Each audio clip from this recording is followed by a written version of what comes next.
And are folks still coming in, or is that slowed yet? They still coming in, but it's going slower. I don't know if it's a system thing or Okay. they are still coming in.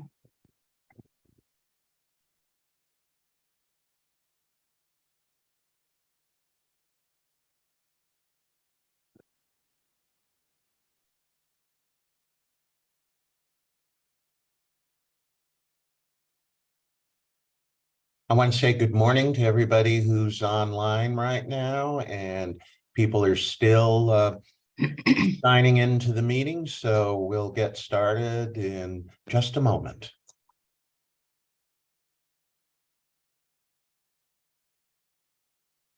Okay, I think we're good to begin now. Thank you. Good morning, everybody, and welcome. I would like to call to order this meeting of the Oregon Housing Stability Council.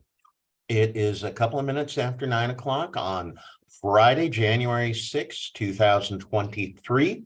It is our first meeting of the new year and looking forward to a great year. First off, could we have a roll call of the membership, please? Thank you, Chair Hall. For the record, Councilmember Higginbotham and Councilmember Rogers have been excused today. Councilmember DeFontorum. Present. Councilmember Farrell. Present. Chair Hall. Present. Councilmember Lee. Here. Councilmember Minna. Councilmember Sandoval. Here. Thank you, council members. Welcome now to the public comment portion of our agenda, and I wanted to provide a few reminders of our procedures for public comment. Each person is generally limited to 3 minutes. People who sign up in advance of the meeting for public comment, their testimony is heard in order of sign up. After we hear from all of those who have signed up, we provide an opportunity for others in the audience to be heard. Department staff and council usually does not provide immediate feedback on public comment.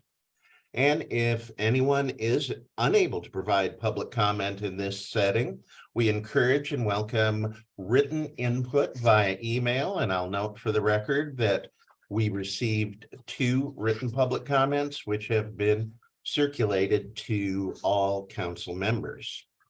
And we'll start off with the first name on our list, Rick Soljan. Are you online, Rick? I do not show him on the list of attendees. Okay, then we'll go to Neil Whitaker.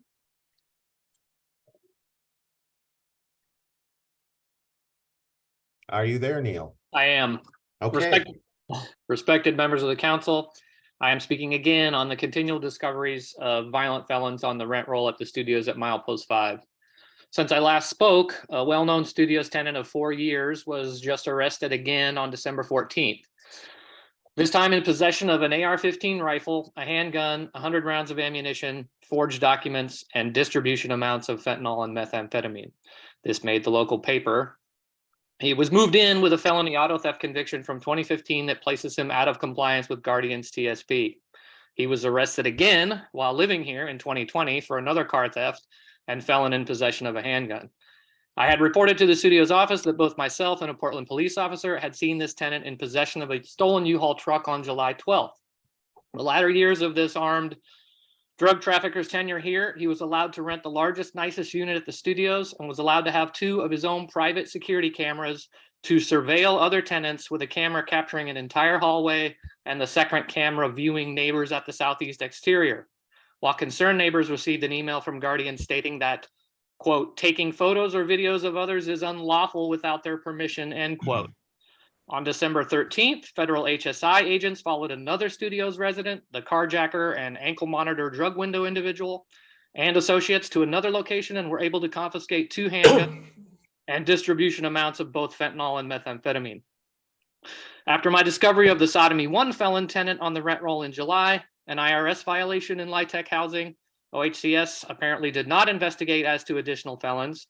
Guardian claims to have conducted an audit themselves of tenant files and stated that all tenants had been approved to the TSP. This really can't be true. Screeners Inc. again somehow missed the felony conviction that should have denied this most recent armed drug trafficker. And I'm curious as to if OHCS has made any effort to follow up and verify that criminal background screenings exist for any of the documented felons. Guardian is just being allowed to say oopsie for this pattern of renting to them, ignoring, and then consequently ignoring all concerns, and the dangerous pattern of incompetence just continues. Guardian's in-house screening company, Screeners Inc., is still in administrative dissolution with the state of Oregon. And even in light of several ineligible felons uncovered, OHS assures us that dangerous felons are not a problem for them. Right now, there are still at least two convicted felons living in the studios. One was arrested on the property last January 18th for possession of meth and heroin and has current warrants out from Clackamas County. I've given OHCS detailed information on both of them. The second is hiding out there for the last 6 months on a felony auto theft charge and 2 failures to appear in court.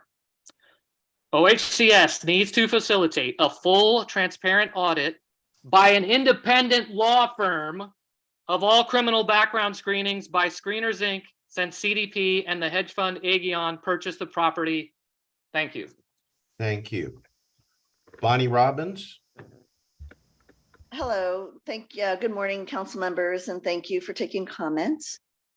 I too am here to talk about Milepost 5. It's been an ongoing scourge in our neighborhood, and due to the irresponsible management by Guardian and the irresponsible ownership by CDP.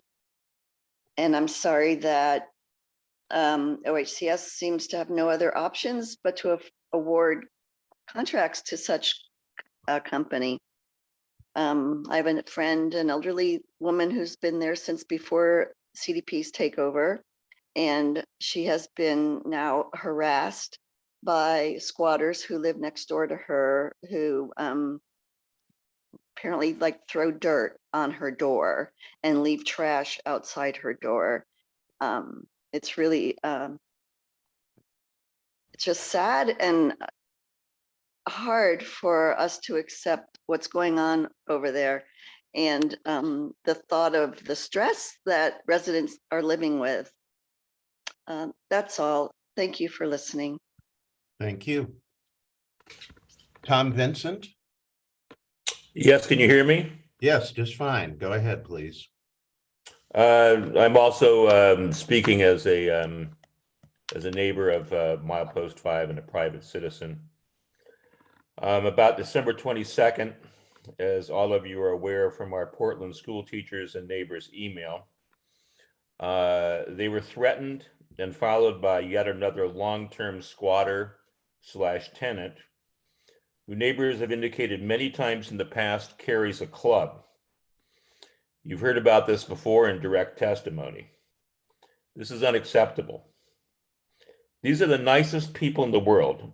They are an asset to our community and to Portland.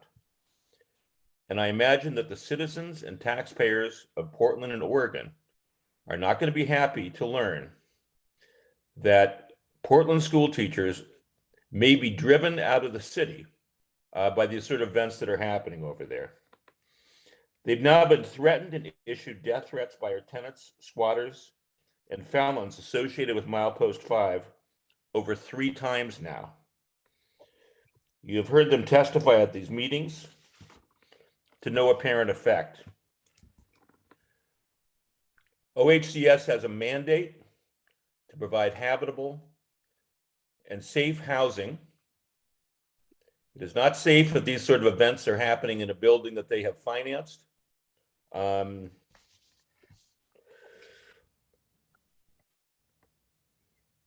imagine we'll be hearing about cameras being put in after they finally put some doors in after many, many months.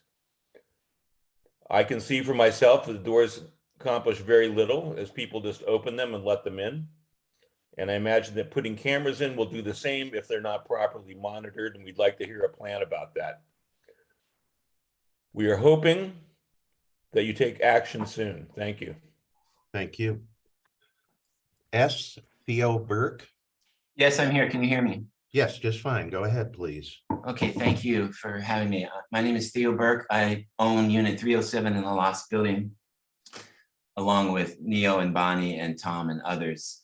I've lived there since 2010, and I was the chairman of the Lost Condominium Association in 2015 and 16. I want you to be aware that I am one of just at least 13 of my neighbors in the building, beyond our strongest activists here, that I just kind of counted up offhand last night. 13 activists who have tried, and along with our neighbors across the street and many others who have tried to deal with the CDP ownership of the studios. For 3 years, we have monitored and fought against abandoned, and I'm just going to talk about outside the building, abandoned vehicles, parking violations, cars full of thugs doing drugs or selling drugs, broken down eyesore cars, people that threaten the neighbors. And then these cars are also not just on 81st Avenue, but in our parking lot, cars that don't run, chop shops, and cars visiting the parking lot a lot and attempting to have loud parties before we drive them off, or drug parties late at night. Our effort in October to December of 2021 in this building, including gathering a massive amount of email and photo testimony, letters from past tenants over at the studios and from the catering owner that rents there. And we gave a thumb drive to CDP at the end of last year and traded some legal letters with them. We have all had to slowly learn how to be activists, and that we're not alone as concerned neighbors. We've had discussions with a litigator about maybe making a civil chronic nuisance violation complaint, discussions with police officer Jordan Zaitz, the community officer, and her captain. We've attended neighborhood meetings and meetings at East Precinct. We've done what we can. In some of these meetings, CDP has gotten themselves invited. To us, this is like inviting the beast to the playground and having a discussion on how we can best manage the beast who is eating us all. We continue to fight, but after 3 years, we are tired. Just this month, I called on a car fire in a car out on the street in the middle of the night, and an officer came and arrested the people in the car. They didn't own the car. They were doing drugs, and they were putting a fire in the car. I heard the officer say to people who poured out of the studios and asked them what's going on, I heard him say to those people, drugs, prostitution, and the people around here, meaning that neighbors on this block, are tired of it. CDP has taken millions of dollars in federal tax credits and given us back a ruined neighborhood full of criminals, drugs, drug addicts, thugs, prostitutes, abandoned cars, etc.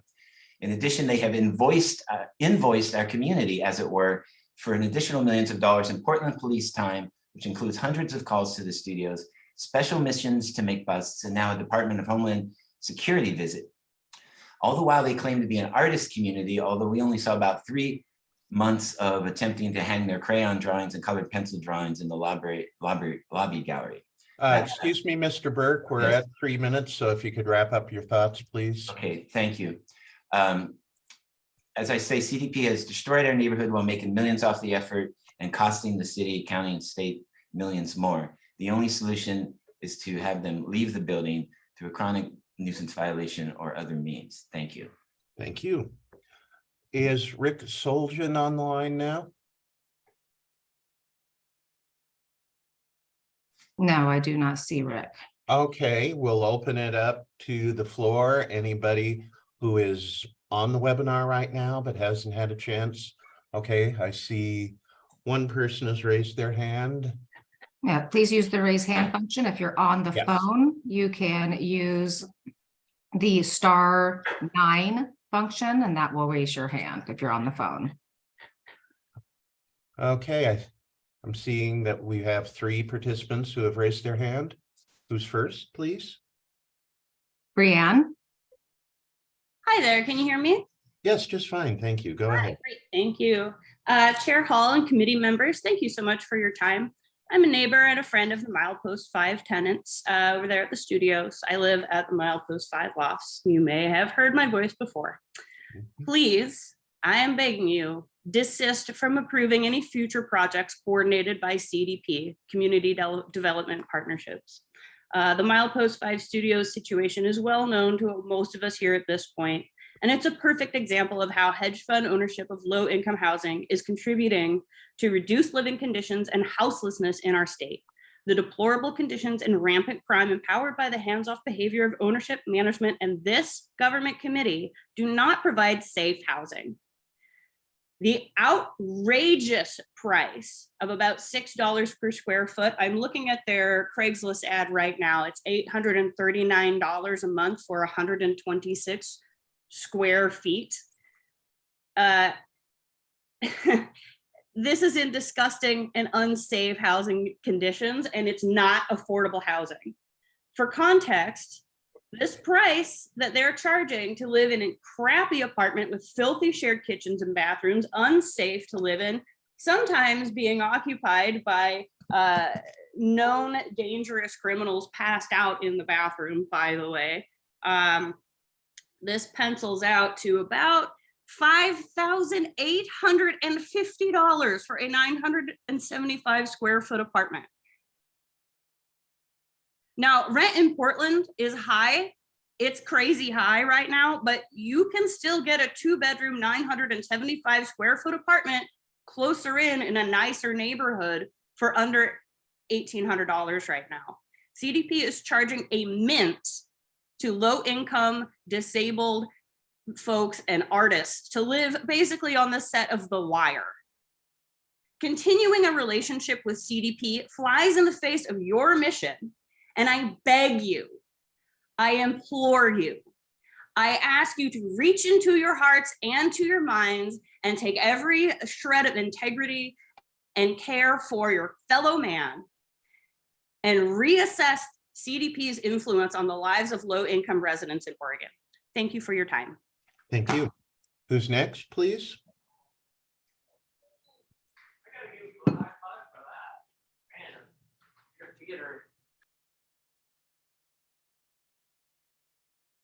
Who's next in the queue, please? Joshua Faith.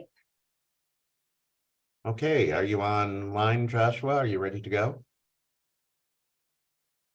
Hello, can you hear me? Yes, just fine. Great. Begin when you're ready. I'm another resident of Milepost 5. I first lived here about 8 years ago, but my problems only began 3 years ago when a bunch of new people started moving in, and I got an upstairs neighbor who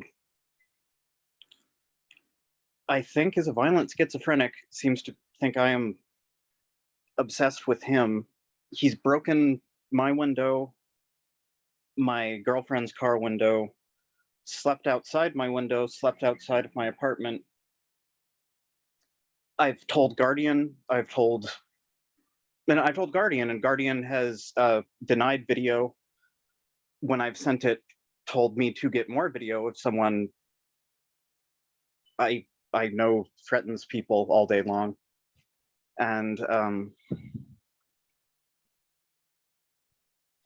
I keep being told that something is going to be done about this person who harasses me and other residents of the building, and nothing does. He goes quiet for about a week, pays his rent, comes back. And I'm feeling pretty helpless because I've reached out to just about every official avenue I could and basically been told to shut up. Thank you for your time.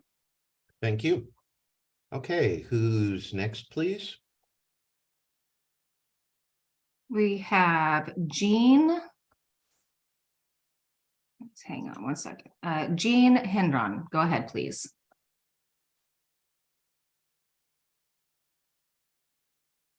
Jean, are you there? I am. Can you hear me? Yes, just fine. Begin when you're ready, Oh, please. great. I'm down here in Salem, and for the last 3 years, I have spent a great deal of time trying to keep our unsheltered neighbors alive on the streets, get this horrible tent ban lifted. I mean, we're taking tents away from people that's their only shelter from the cold. Anyway, what I've learned after helping several people into housing is that it's very difficult for them to maintain housing. And it is literally the system that is causing them to wind up with eviction notices because they simply haven't had the education and assistance that they need to maintain their safe housing. And I have been trying to address that in every format I can find so that we are no longer enabling a system that actually causes people to fail at safe housing. And, you know, there are several issues that come up. One is, can they actually use the system that they're required to use to pay their rent? Can they keep their apartment clean enough so that they don't have rodents or other problems that will get them evicted? Do they have a community where they can keep unwanted visitors away from their apartment so they don't get evicted for having those people there? Are they able to have their pets? I mean, a lot of people really need some help with training their pets to be good neighbors. I find that companion pets, once they're left alone so that somebody can go to a medical appointment, they will howl and howl and howl because they're so used to being with that person 24/7. And so that can get somebody evicted. All of these problems can logically and effectively be addressed. I certainly, as one person, am not enough to solve all of these problems, even for the people I have assisted to get into safe housing. And that's it. Thank you. Thanks for your input. Who's next, please? Next, we have Amber Cook. Amber Cook, are you there? I am here. I was just given permission to unmute. Hi. Okay. Okay. Go ahead when you're ready, please.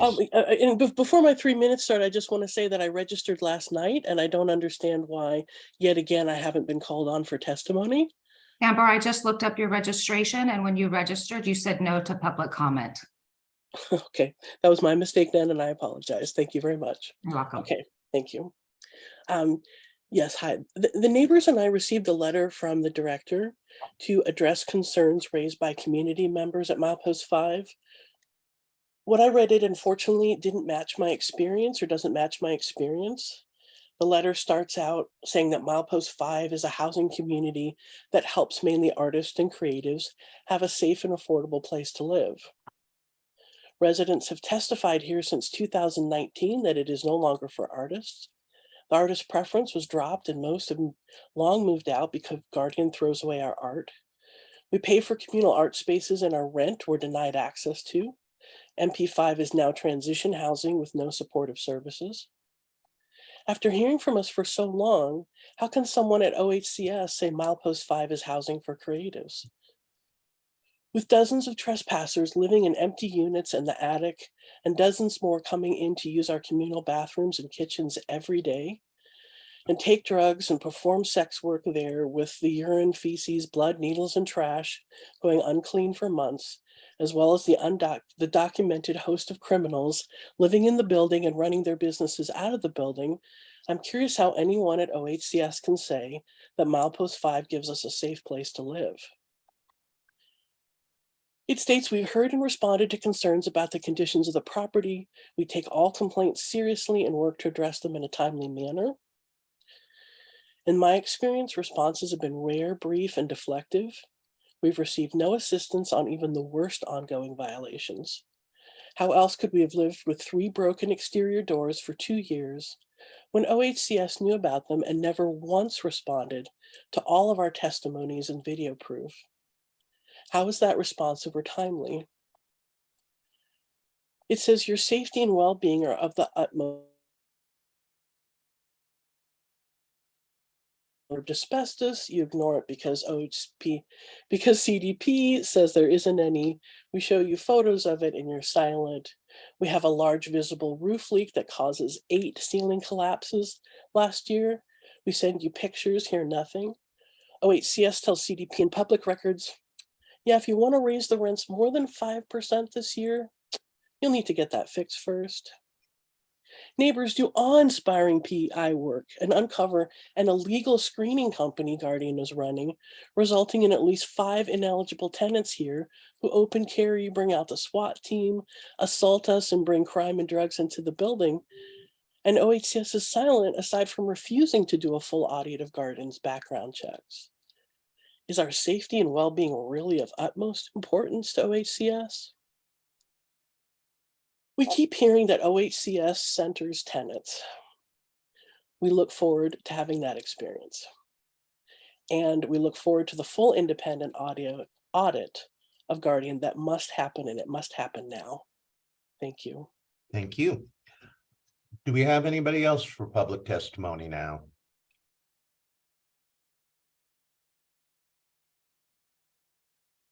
I see no further raised hands. All right, that concludes public testimony for this meeting. As mentioned, we welcome public testimony to be submitted by email through the council's webpage at any time. Report of the chair. I'm going to forego a report today, and let's go right to the report of the director. Wonderful. Well, good morning, council members. Excuse me. Good Chair Hall. Happy New Year. It's good to be in virtual community with you. I think I'll just start off at the top with a few just sort of general updates for the council's collective awareness. And there's a couple of business items as it pertains to our February agenda that I want to just check in with council members on based on our conversation from last month's meeting. So at the previous meeting, we talked about, briefly talked about where we stand collectively on the statewide housing plan, and the intent coming out of that update. That mid-year update was to reserve some time at a future council meeting for us to not only talk about the current place and time that we find ourselves with the statewide housing plan, but to also reserve some time around looking forward and looking ahead based on both the collective areas of progress that we have been able to make across the state, and to be able to have some really honest conversation around what didn't work well and what that means and how that informs sort of our collective work going forward. So I want to just check in with council members on that to make sure that that direction is still clear, that we intend to reserve some time at the February council meeting to really hear from the council on what your expectations are. What are some of the things that we see from an agency level, from a staff level, around what the last few years have been in terms of meeting our goals within the statewide housing plan. I think there's a lot that we have learned, and that we want to make sure that we're bringing sort of that full breadth of conversation to council. The other area of business for next month's council meeting that I'd like to hear from council members on, we talked a little bit about the racial equity assessment tool in the previous council meeting. And more importantly, we talked about what role we intend for that racial equity assessment tool to play in the agency's work in terms of setting policy, delivering program, and really making sure that we have some objective, meaningful tools that we can share with you all and with our partners in terms of how we continue to live at our values of racial justice in the actual work that we do. And so we intend to have some time to really talk through what implementation of that could potentially look like. We are early on in that process. And so I think there are a number of questions and areas of advisement that staff would want to hear from council on. So maybe before I go to some other updates, I'll just pause and see if that directionally still sounds appropriate from the council member as we look ahead to the February council meeting. Okay, so Councilmember Lee. Thank you, Chair Hall. Good morning. Thank you, Director Bell, for that reminder of what we've been talking about. It's not new information. I support us focusing in these areas in February. However, I think in order to be the most effective with what will be limited time in a meeting context, will be to have some of the background information that we've talked about over the several months available to us before we enter into that discussion. So both kind of teeing up for us the places in the statewide housing plan where and some of this I'm acknowledging some of this information has already come through, and getting us reminded about it before we get into the conversation would be helpful. Where we've gotten to, where we think there are places that staff are concerned about, where we've gotten to and what we've learned is leading us into a future stance for the next iteration, just contextualizing and teeing up some of that information for us in order to have a more informed discussion in February. And also likewise with the racial justice tool, what are the places that staff are looking at in particular, not in general, in particular. And I would be really interested in hearing some discussion, or maybe we have it ourselves, about the connections and the intersection between the tool and the next version of the statewide housing plan, because it's been such a topic of discussion that this first version of the statewide housing plan, there was not a lot of specificity in the racial justice and equity section because we were learning and we were trying to put some stuff together. We've now got some ideas and some good work, I think, to begin to build on. So I'd love to hear a discussion from staff to, again, tee up for us about how you all are thinking about the intersections and what this might mean for the 2.0. Because my thought about this is us in preparation for actually digging deep and starting to construct and develop the next version of the plan. So those two pieces of information would be helpful for me.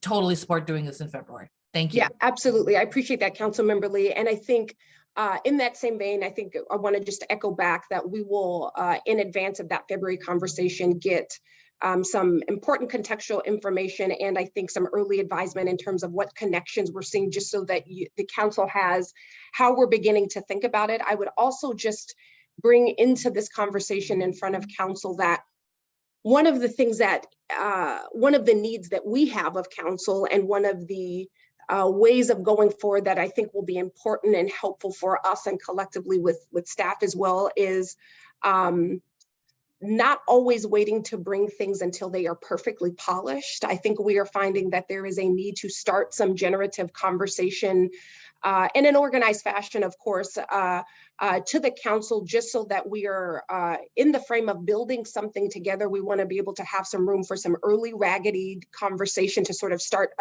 putting that architecture together, both of the statewide housing plan and the racial equity assessment tool itself. And so I would just, in advance of that, ask for council's grace as we bring some of that raggedy conversation. And I think it's been a place of growth and learning for us, and not waiting to something is perfectly polished or nearly done to bring that conversation. So I appreciate that. All right, I would like to acknowledge that Council Member Mena has now joined us, actually several minutes ago. Any further feedback for Director Bell from council members at this time? Seeing no hands, Chair Hall, I just have a few federal updates, if I may run through them really quickly. I'm not going to go through all of the great detail, but at the council's request, I'm happy to provide the broader set of information and reading on these things. But I want to just kind of raise this because there's some important federal work I think that's happening.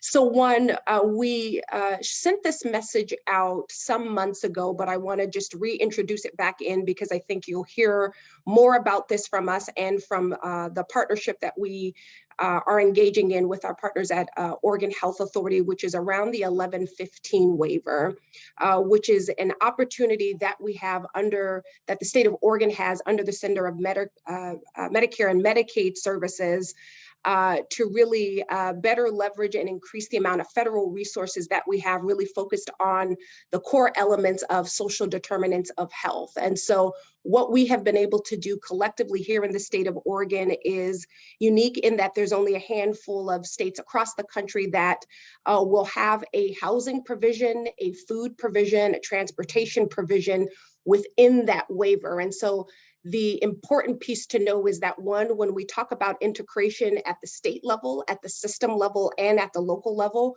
we have a new opportunity to better align resources from a housing perspective and to be able to set the tone at the state level to serve people holistically. We are really early on in this work, but I want to just bring that into the space because it is not common that you would hear a housing finance agency talk about the Medicaid system and the healthcare system.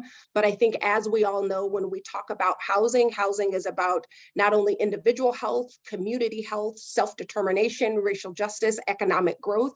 And so as much of that work requires us to work collectively and together as an enterprise from a funding perspective, from a policy setting perspective, and to be able to bring that consciousness around serving the people that we serve in a holistic manner. So I want to just raise that up as a primer because you'll hear more about that coming from us.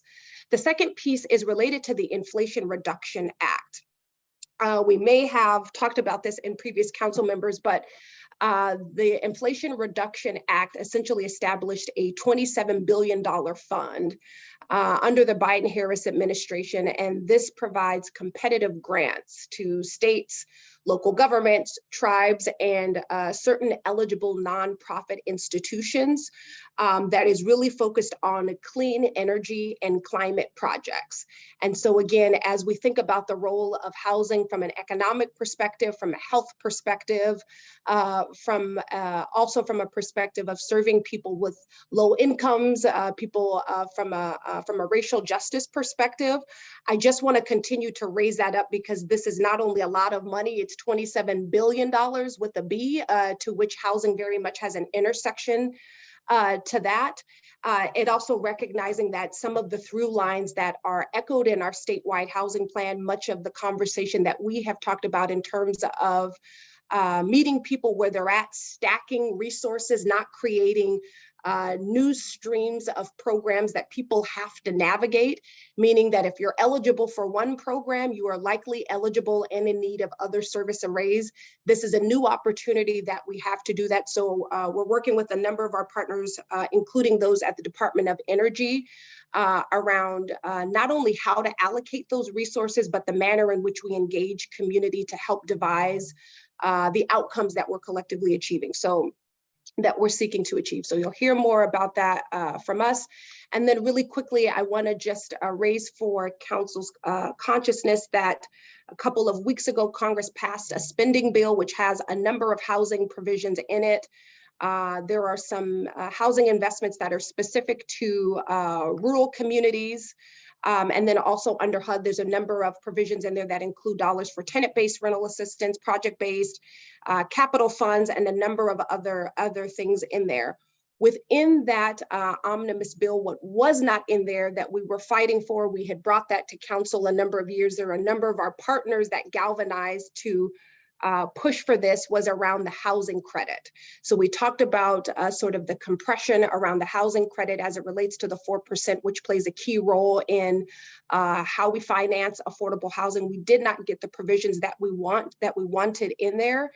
And our work is not over. And so I wanted to just elevate that as I share that information out, that really important provision was not in there, which means we're going to have to continue to get really creative, both in how we stretch resources, how we stack resources, but also have to keep that collective pressure from a federal advocacy standpoint to make sure that we are getting the policy provisions that we need, given the scale of resources that the state and that so many localities are putting into affordable housing, that we need our federal partners to continue pushing for those really important changes. So I will send that information. It is lengthy at best, but I'll send that for the council's awareness just so that you have that. And my hope is that that sort of just lays a little bit of groundwork as the agency is continuing to pursue working under the frame of integration, working from a place of serving people holistically, and continuing to think about accessibility and improve our pursuit of accessibility as defined by communities and the people that we serve, quite frankly, to try to make navigating some of these really complicated resources as streamlined, as easy as we possibly can. Let me pause there for just a moment, Claire Hall, to see if there were any particular reflections or additional information that would be helpful from the council as I prepare to send some content out related to this. Council, anything for Director Bell at this point?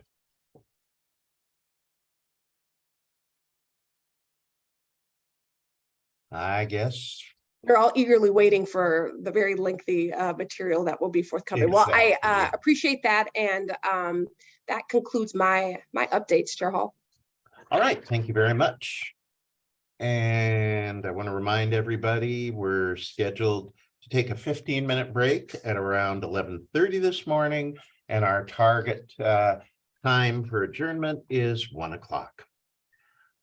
So now we move on to the presentation from the Affordable Rental Housing Division, and Director Natasha Detweiler Dobby. Are you ready? You and your team ready to go? Thank you, Chair Hall, Executive Director Bell, and Council. It's nice to see you all this morning, and Happy New Year. Let's see. So before launching into our agenda items, I did just want to provide another update on Milepost 5 engagement, in particular, but not exclusively, following how testimony this morning. So we are actively deploying the tools that we have available to ensure that there is responsiveness to tenant issues and concerns, and even more so to become a thriving community. I recognize that this is not feeling fast enough, and I will attest that there is substantial efforts being made behind the scenes to facilitate change. We have implemented regular check-ins and follow-up with CDP and Guardian property teams, and are working to ensure timely follow-up on issues. We know that there are extensive rehab needs at the property, including those that impact tenant safety and security, and are also looking for strategies to dig into investment in tenants and community within the building. We are in active communication with the city and leaning into our rights as funders and regulators. And so I'm hopeful that we will continue to do monthly updates with you all, and that there will be more measurable progress to report on moving forward. And I appreciate all of the time and attention to prioritizing tenant safety in these conversations. And so first up, we have a relatively light, but I think pretty interesting agenda here this morning. First up, we have Ty Dunson Strain presenting Alder 9 for funding recommendations. So I will hand it over to him, and I will share my screen here, Ty.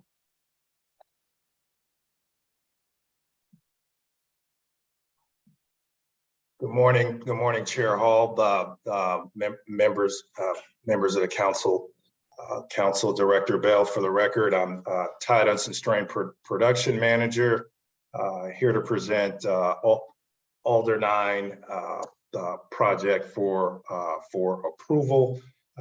This project is a 159 unit project located in Portland. Sponsored by Related Northwest and Central Cultural. We, as part of our equity and racial justice ARJ analysis, we related this project as furthering our priority. And just more details as far as the affordability. I have a range of affordability and range of unit types, studios, 2 and 3 bedroom units, and also there's this project was awarded Portland Housing Bureau GeoBonds, and have in addition to our restrictions, has 99-year affordability restrictions on the project. It's essentially a one-story elevator building, targeted for seniors over the age of 55. It includes and also includes PSH units provided coordinated from the Joint Office of Homeless Services in Portland. The total project cost is over 87 million, and includes taxable and tax exempt bonds in the structure. Again, mentioning the Central Coast Rail is a co-developer in this project. They've been developing their culturally specific provider and have been established since 1972. Other partners involved is Impact Northwest that is going to be providing case management, as well as in Engage providing robust services intended for seniors. The property manager is Quantum Management. The MWSB goals is going to be going to be targeted to meet the participation goals of 30% for this project. The contractor is Pence, and they'll be working in tandem with Quantum to ensure that MWSP targets are met. With that, I open up for questions. Okay, Councilmember Deventorum, I will recognize you. Thank you, Chair Hall. So I have two questions. I heard you say that there's a 90-year affordability guarantee. How does that work? Does that mean that there will not be an opportunity for the owner to raise rent? So that's the first question. I don't know how you guarantee affordability for 90 years.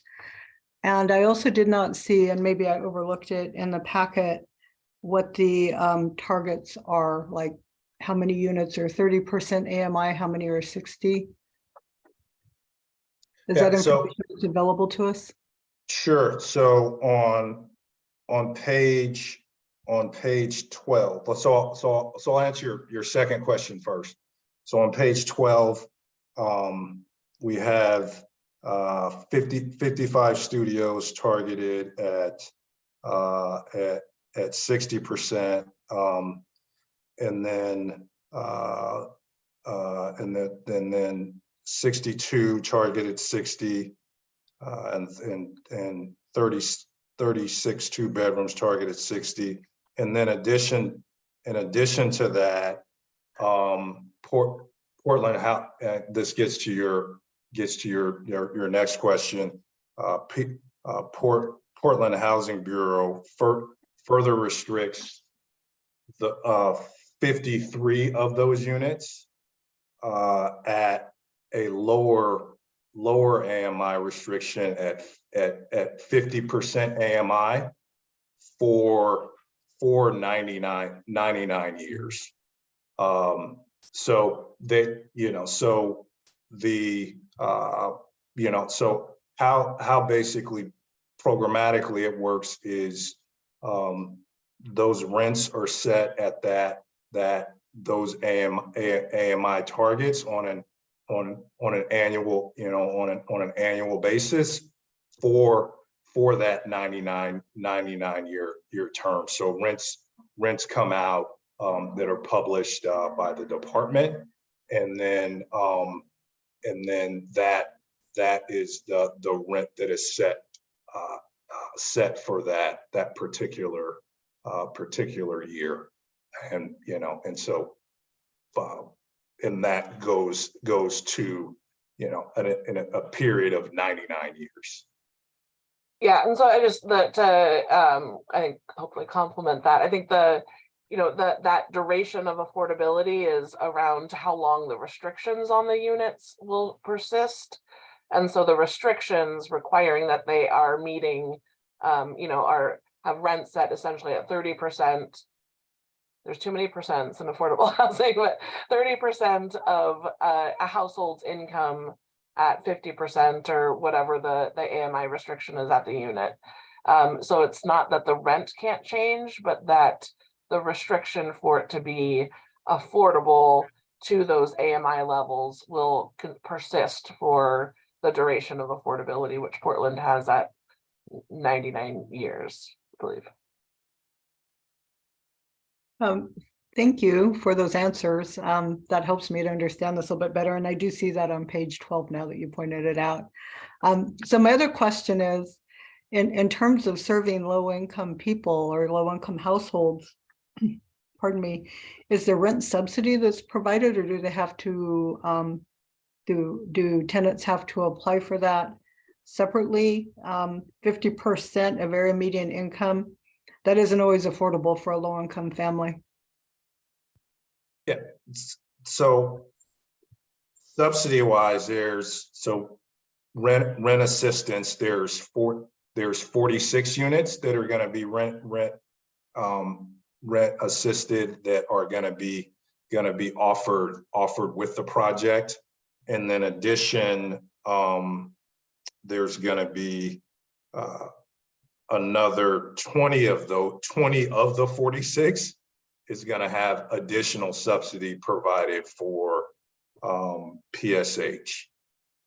So multiple stacks of subsidy to address the issue that you talked about, which is regarding having rental assistance to be for tenants in the area.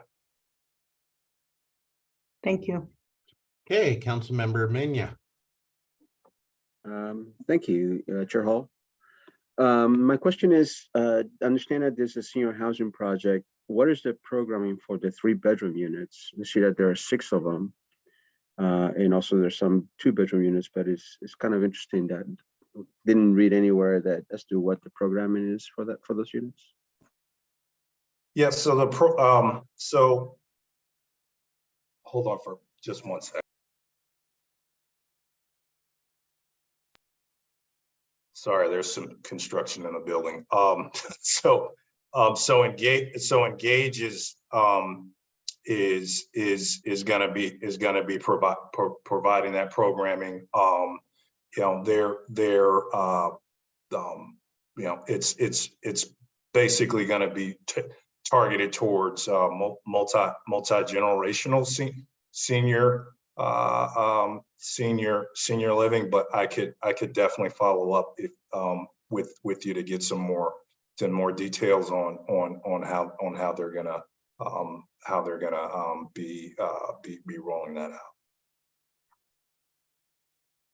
I mean, that's what I figured, but it sounds, it's an interesting concept with just 6 units on a 159 unit building, and large percentage of those units being very, very affordable, and so it will be interesting to see how that works.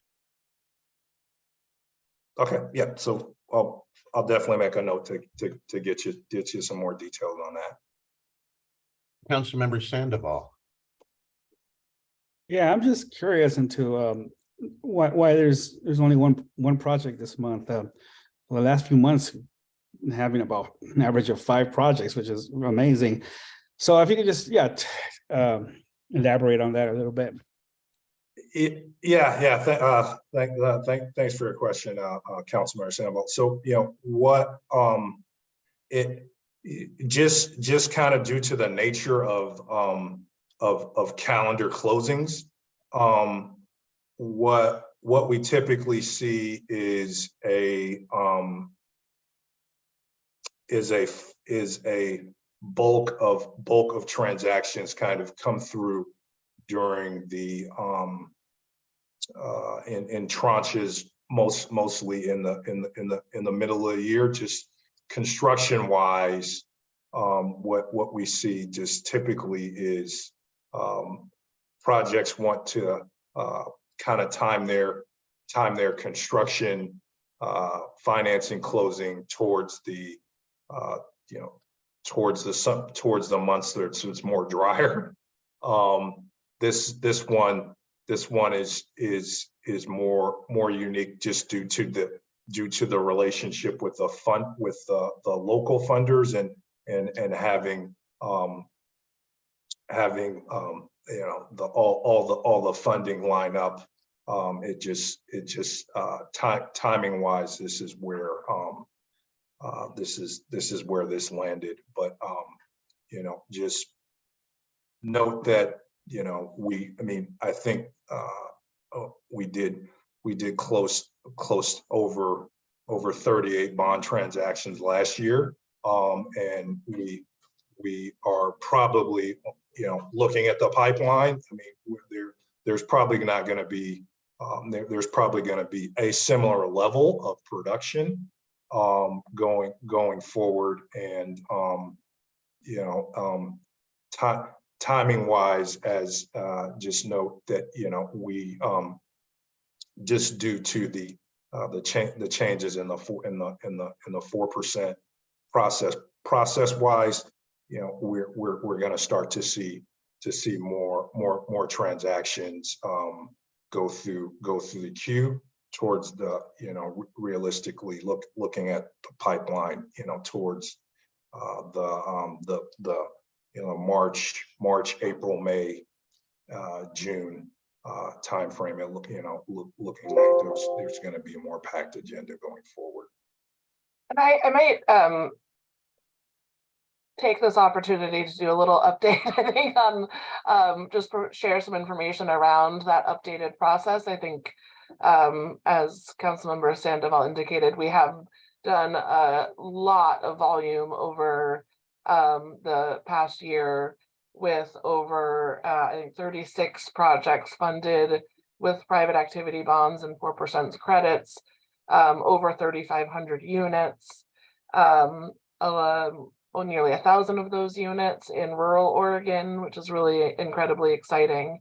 And we are preparing to go to our private activity bond committee meeting on January 18th to request all available carry forward remaining private activity bonds to support our pipeline. And I just going completely rogue here, but I will share, this is the timeline here that we have put together. So as you know, we opened our 4% program for applications to projects that were ready to move forward in the first 6 months of next year. And so, and this was all, we had an update last month where we were putting 9% credits to some projects to pull them out of private activity bonds. So we've done that, added more projects into the 4% queue. And so what you see here in the blue lines are essentially the project commitments that we have made for the first 6 months. And really a lot of this January are projects that slipped from end of December closings into January. So those are presumably ones you've already approved. It's just that the closing date, because of the holidays or what have you, got shifted a little bit back. And so the blue are OHCS issued bonds. The orange, we are in partnership with the housing authorities of Oregon. And so these are housing authority issued bonds that we are supporting of. They were, you know, provided that information to us through our process. And then we'll be doing an assessment as we move forward around, you know, what resources will remain available with private activity bonds to be able to open an application asked to see what of the known demand, or what of the demand for resources, which are in the gray, for closings in the second half of the calendar year we would be able to have available resources to support. So I think that's where, you know, so this is really an indicator of timing here, but that, as Ty says, as we kind of move into the calendar year, you're going to see a whole lot more transactions coming through here. Yeah, great. Thank you. It's really helpful to see this graph too. Going rogue is very good. Thank you. Absolutely. Indeed.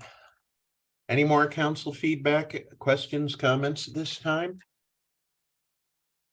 If there is none, is somebody willing to make the motion on page 4 of our packet? So moved. Is there a second?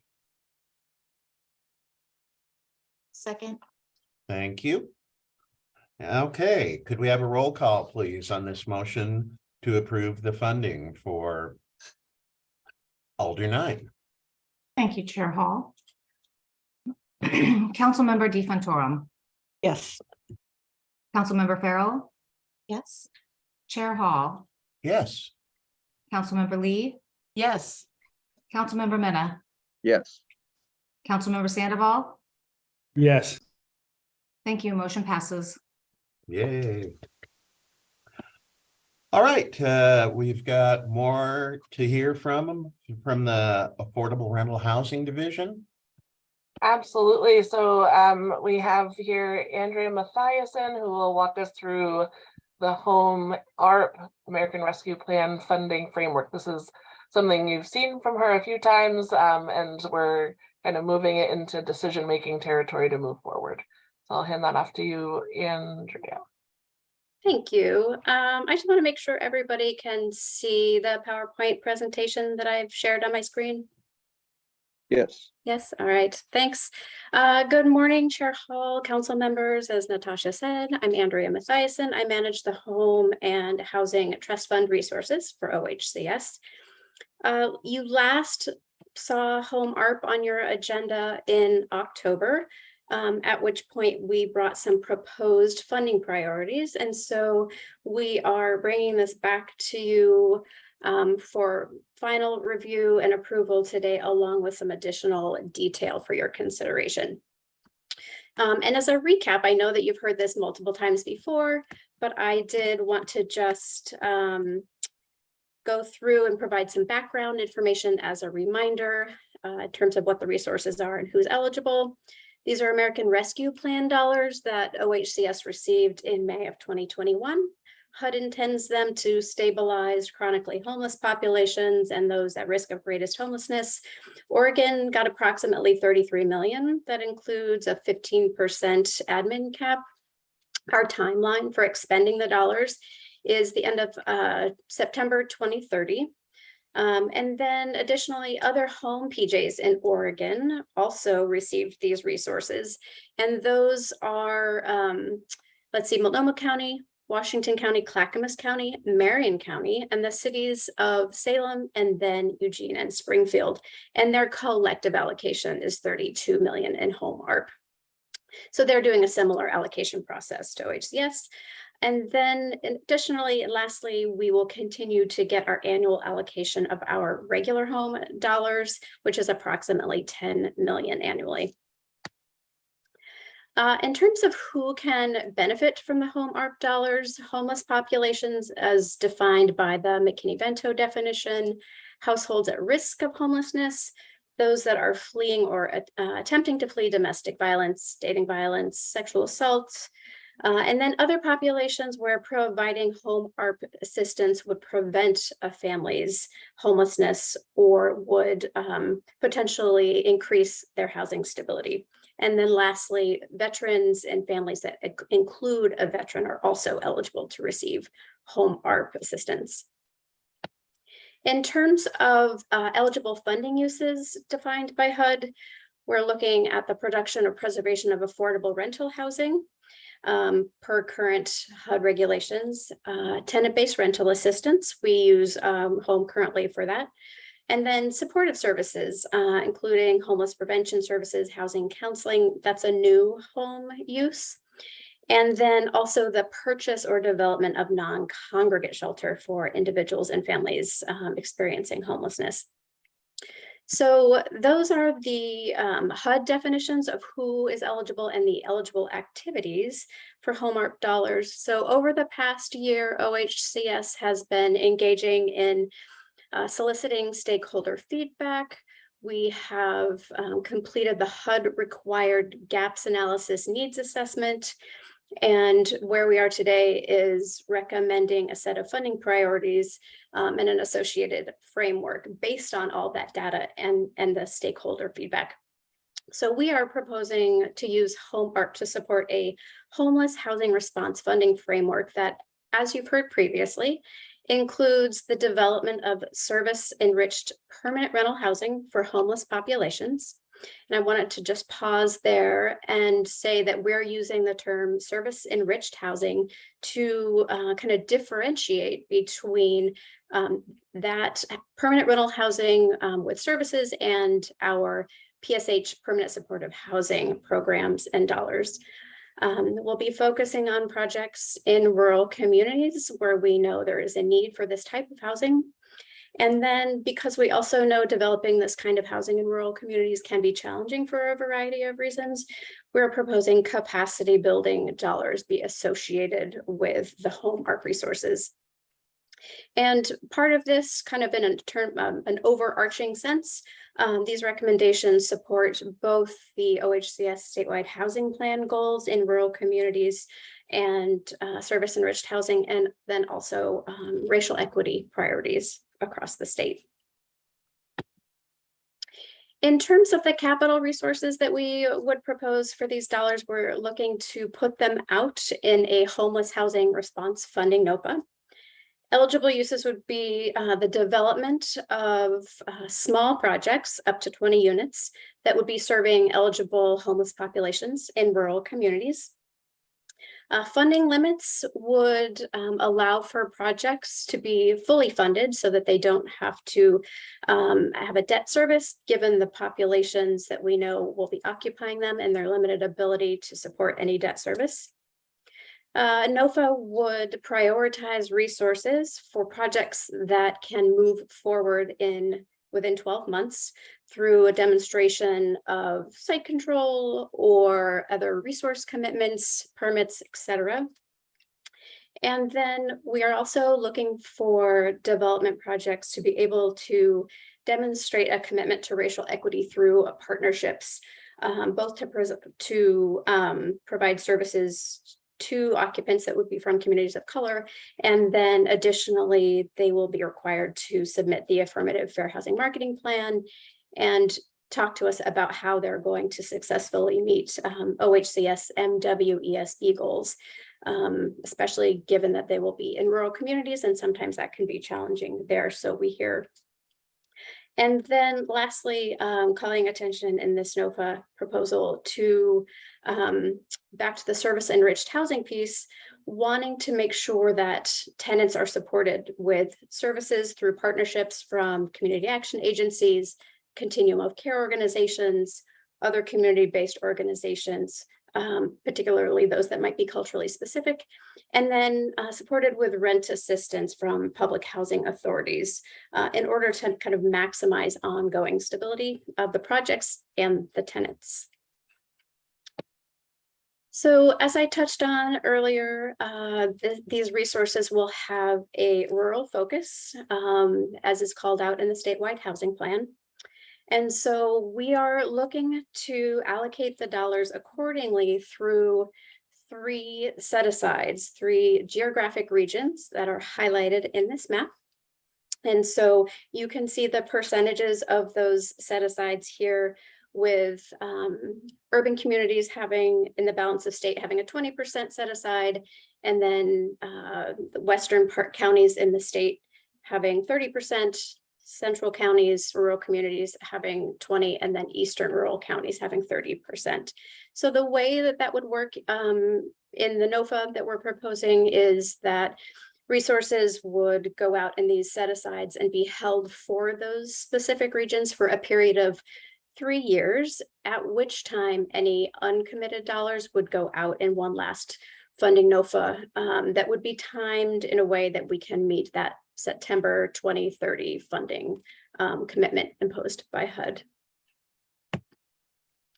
We talked about the need earlier for capacity building in rural communities, and so one significant element of this funding framework is to use these home ARP resources to provide capacity building support in rural communities that are interested in developing service enriched housing for homeless populations. And so in addition to home ARP resources, we are thinking that we will be integrating some of our existing GHAP capacity building dollars, as well as making sure interested rural communities are aware of and supported in applying for other affordable rental housing resources from OHCS. So in terms of the capacity building resources specifically, local governments, community action agencies, housing authorities, tribes, other community-based organizations. Eligible uses would include, but not be limited to, convening stakeholder dialogue, increasing local understanding of the housing needs and all the elements that are involved in developing service-enriched housing, and then specifically also available to increase staff and organizational capacity. And then project-specific development consultants also would be an eligible expense. And then in terms of project readiness and the ability of an applicant to use these capacity building resources to develop projects, we would make sure that those receiving capacity building dollars would have access to submit a first come, first serve application for any of the undersubscribed home ARP development dollars. In terms of next steps and timelines, all of this that you're hearing about today needs to be submitted in an allocation plan to HUD. They have 30 days to review and approve that, and we anticipate that end of February, early March, in order to release some sort of funding solicitation in March of this year. And then, as I said previously, September 2030 is the timeline for fully expending all of these home ARP resources. Thank you. I would welcome any questions, feedback, dialogue. Council?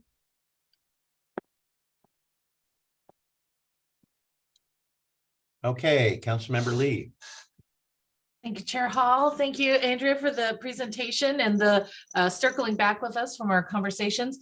I've got a couple of questions, none of which in my mind are deal breakers, and hopefully can be considered as you sort of titrate down to the final version that you're going to submit. I'm curious to hear maybe a couple of examples. Very early on in the presentation, you talked about the needs gap analysis that was done that helped inform the set of criteria. And I'm just curious if you could point to one or two places where we heard a need in the gap analysis that then influenced a specific recommendation about the funding. I know in general, everything was influenced by the needs gap and our partner conversations. However, I'm curious about a couple of examples just from my own learning.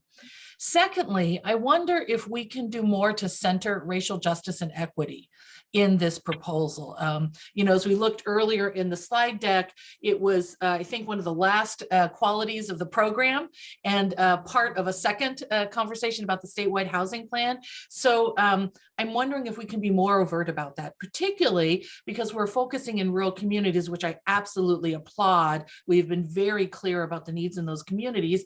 And we hear quite frequently, as you alluded to, that it's sometimes hard for people to understand how racial justice and equity might manifest itself in a rural community. Related to that, I would appreciate if we could think about, under the list of the capacity building assistance we're going to offer, could we also be explicit about offering technical assistance for people who find it difficult to be able to articulate what a racial justice and equity agenda looks like in a rural area? It doesn't look the same, I know, in an urban or a suburban area. However, when we hear back from people, we don't know how to do this, or it's impossible to do, or there's no people of color, all of the things that we've heard, which are not, I think, an expression of a lack of commitment, but are an expression of sincere ignorance and needing and wanting to learn. I'd love us to also center our commitment to applying that technical assistance and capacity building for people, and maybe make it not, mandatory. Not make it, can I ask you about it if I'm thinking about it, but, proactively offer. We want to talk to you about this. If you're great and good to go, wonderful. And if not, we want to talk to you about this. And then I also wonder about, and again, I'm sure it's in here, you mentioned the tribal communities, which I'm very appreciative of. Sometimes it feels like we need to have a very intentional plan and pathway to our relationships and letting people know that opportunities are there. Sometimes simply, making the notice of available funding, putting out there isn't enough for some of the communities that we have a more, expanded relationship with. So thinking about the attention and the focus that might be brought specifically to make sure that we get proposals that are either very inclusive of or are directly from tribal nations and communities would be great.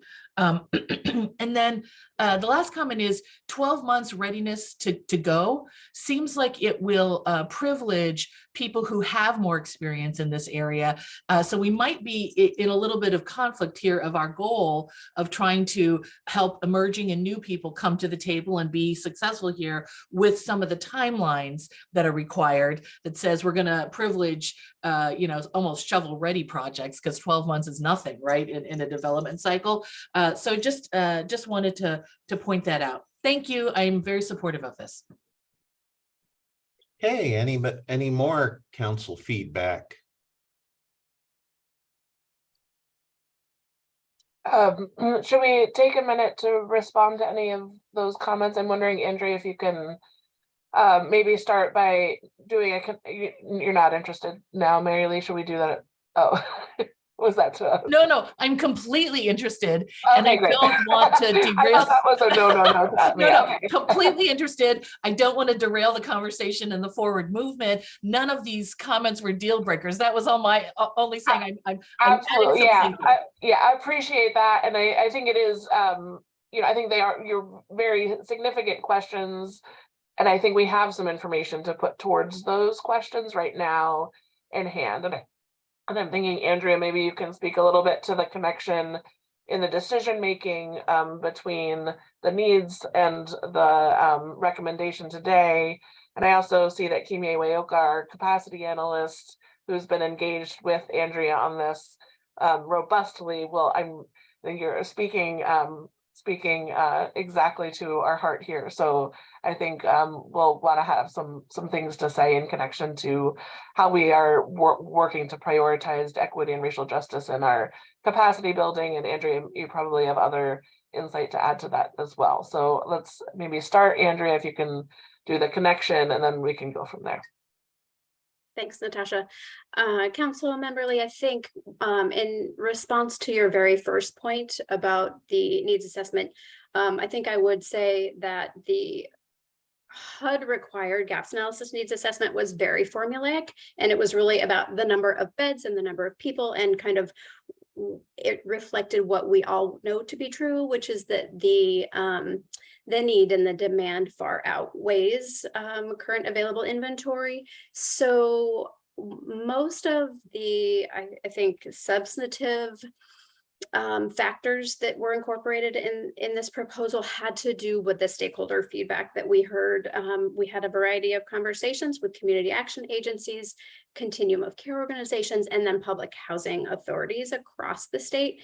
And they, I think, overarchingly said similar things, which is we could stand to be more connected, more facilitated. And so in terms of bringing their available resources together to understand how to pair them. And, the tenor of that conversation changed, in different communities. And so I think we believe this is not a one size fits all exercise. And I do believe, to your point, intend to be very intentional and thoughtful about reaching out to communities in terms of doing robust engagement with the tribes, for example, as you called out. And I really appreciated your reminder about being specific and overt and proactive around the racial equity components, not just, how do you plan to do this, but let's really dive into a rigorous, robust conversation on that point. And so I think in terms of the capacity building pieces of that, I would invite Kimye to maybe jump in and talk about some of what she knows and hears to be true for her resources, since they will also be involved in this. Hello, I think I'm supposed to say for the record, my name is Kimie Ueoka. I am the capacity building analyst. Can everyone hear me? Okay, okay. For the Affordable Rental Housing Division. Nice to meet you all. Just to try and be concise here. Speaking to your question around ensuring that we center our equity and racial justice priorities throughout the capacity building efforts and further through this project, I would say absolutely. I have been working very closely with the team that has been working on deepening our use of the racial equity analysis tool, as well as I've spent the last year in constant communication with many of our urban and rural stakeholder groups, and also working closely on how do we support our developers in making the both the resident service plan and the affirmative fair housing marketing plan something that is more meaningful and actually something that is active and addressing and supporting the needs that the developers and sponsors have in rural areas in understanding how to do that.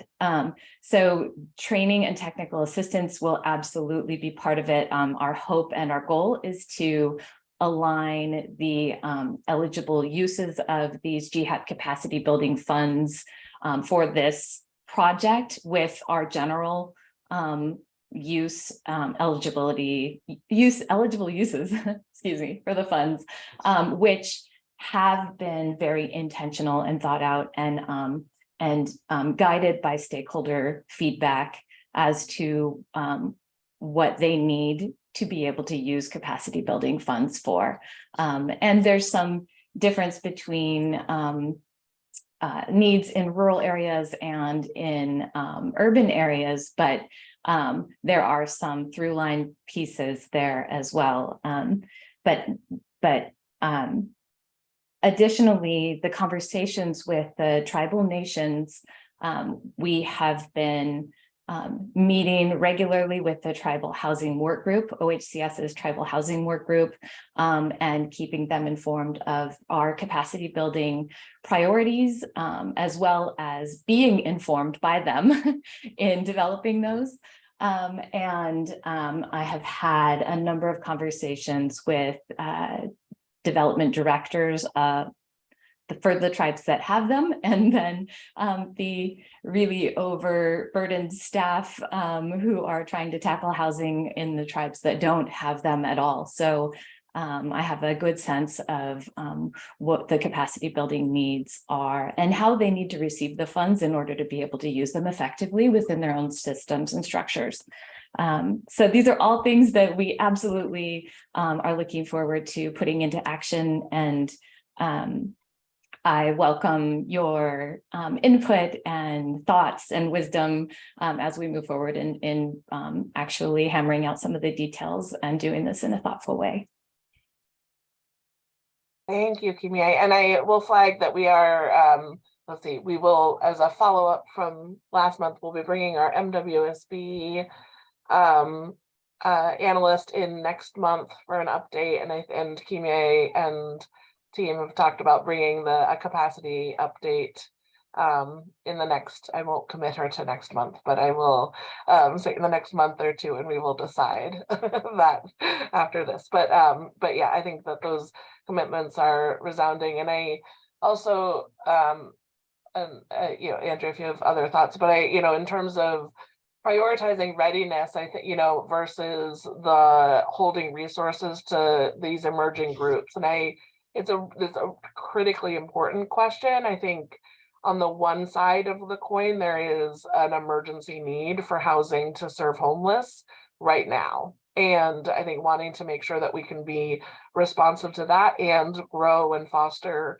capacity and kind of establish a pipeline. And so in my mind, this is trying to blend that mix and to say, and functionally, these should not be the only resources that we ever make available to fund housing for homeless in rural Oregon. And so if this is creating that pipeline, and maybe that'll take 3 years in a community to get to that, where you have the land and you have the developer and you have the partners in place to execute. And it felt like, yet if there's a ready project, let's see who we can house through that, knowing that it would still need to meet all of the requirements therein, right? So that they still need to have partners, and engagement and equity and racial justice still needs to be center. And we can still put capacity resources to those communities that are still working on it. And we need to be accountable to make sure that when they are ready to have a project go, we have resources that we put aside to prioritize those investments and continue the ability for those to be catalysts in community.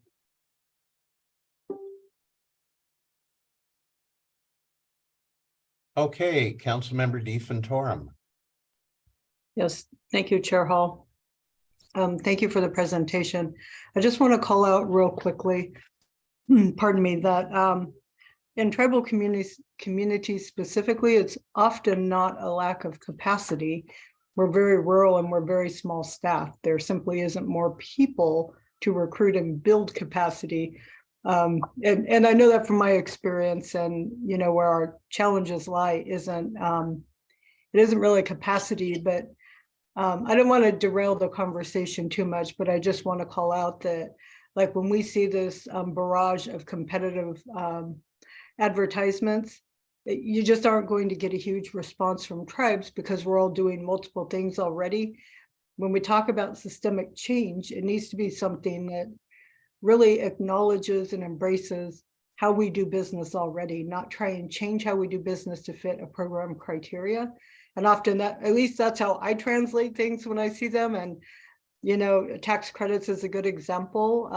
I'm very much following what's happening on a national level, Director Bell, because we also have a vested interest in that. And how do we make some of these programs more user-friendly for small staffs, right? But with like the state programs, I think they're all really fantastic programs. But when I look at the tribal communities, I'm probably one of the larger staffs in Oregon of the 9 federal tribes.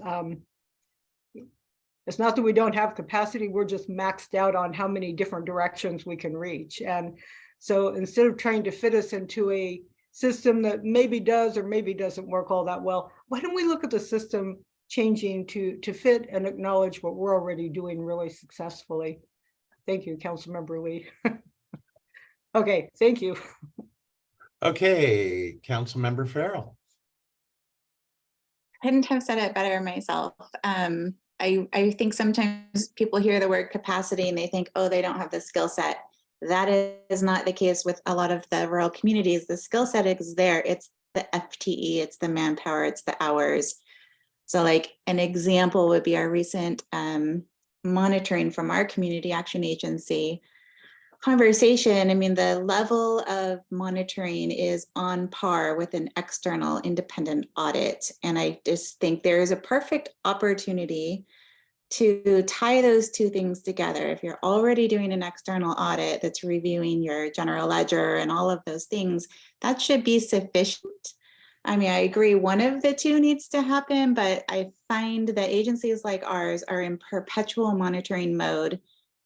And the thing that gets me the most is when there's like, oh, but there's admin funds. You can allow 9% of your grant.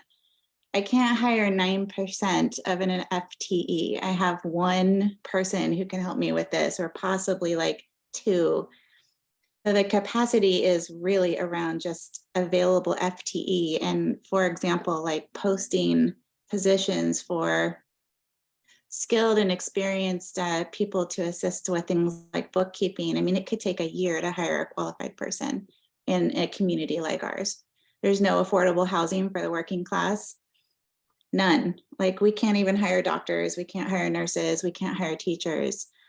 So then you get to the nonprofit level where our income doesn't like match the expense of living in our community. The people who have the skills are not being drawn to this community to work. So I think capacity is like really around what is physically possible. I just want to make sure that's well understood.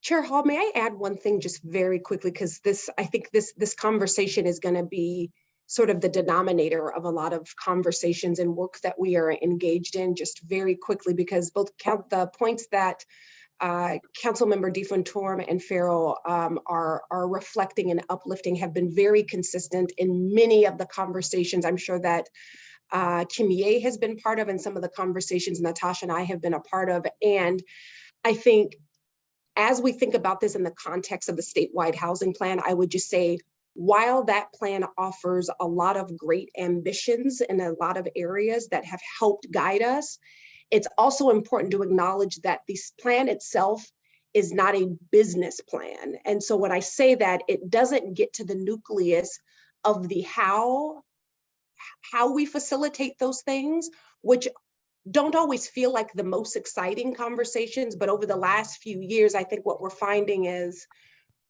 we cannot decouple policy and operations. We cannot decouple aspirations and operations together. And so to those points, part of our pursuit of what you're going to see and why I introduced earlier the concept that we're going to need to bring things in a more raggedy fashion is because we also have to make state government be something other than a rock. Councilmember DeFontorm, to your point around not drawing conclusions around what capacity building means and drawing conclusions around what we think that we see versus the reality on the ground and what that means. And I think we've modeled a lot of ways of doing business that can be done differently. And some of those things over the last couple of years are going to have to be integrated as the way going forward, not as something that we do when a crisis hits, because I think we're all wrestling with concurrent crisis and so many things. And so I just want to uplift that. I'm sure there's a more eloquent way to say it, but I think it is demonstrating that we have to talk just as much around the goals and aspirations and operations and our processes being something other than large rocks. Okay, Councilmember Sandoval. Yeah, has there been any pushback from urban areas on the 20% set asides? Not at this point. It's possible that we may continue to get feedback as we publish this or as have more conversations with stakeholders. And just to be clear, is the urban areas in our balance of state, so that excludes the Portland metro counties, Eugene, Springfield, Marion County, Salem, Kaiser. So there are certainly urban areas, if within the balance of state, but that they are, it removes that significant portion of them.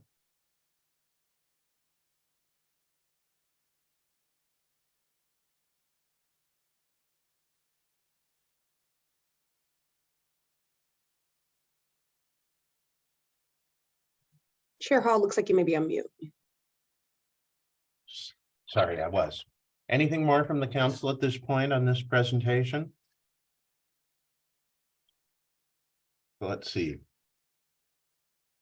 Just double checking. Is this a decision item? I don't. Yes, it is. Okay. So we'll find that resolution. I thought so.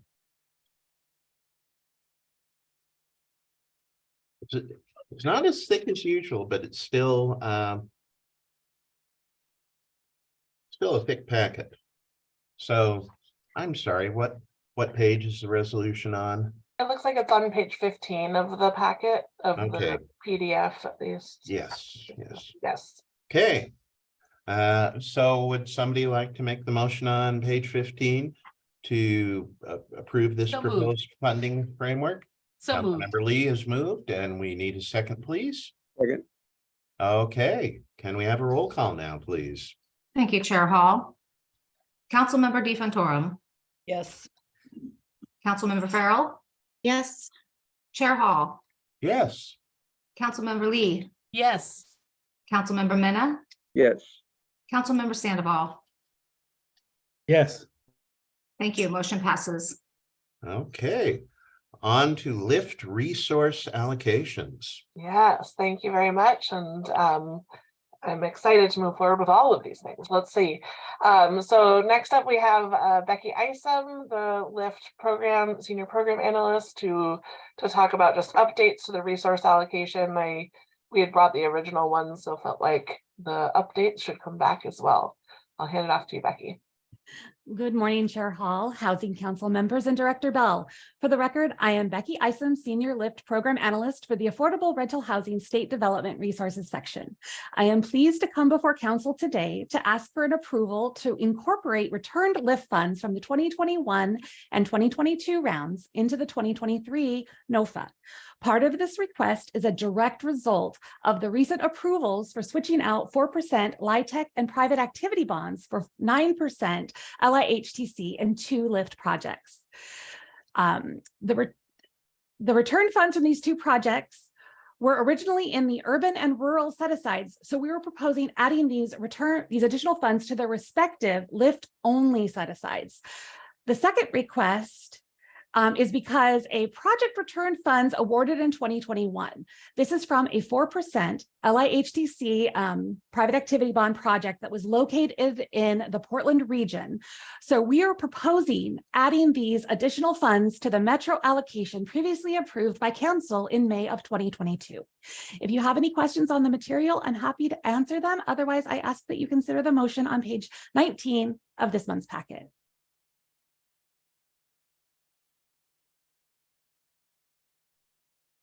You're on mute, Chair Hall. My apologies. Questions, comments, feedback from the council on this item? Hearing none, would somebody like to officially make the motion on page 19 to approve the incorporation of these return funds? So move. Thank you. Is there a second, please?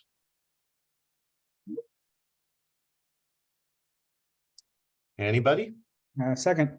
Thank you. And a roll call, please. Thank you, Chair Hall. Councilmember DeFantorum, Yes.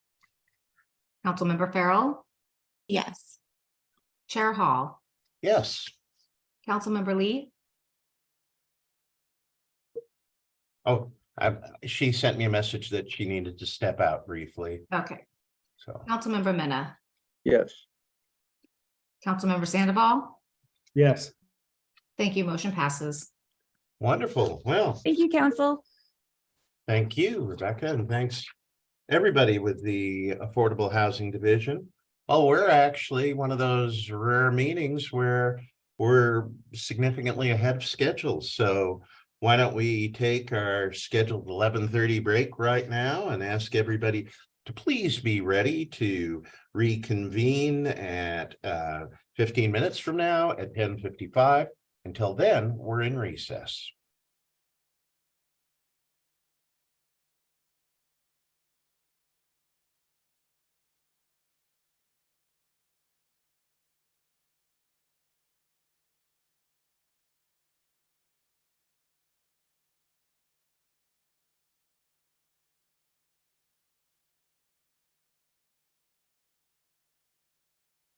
You're on mute, Chair Hall.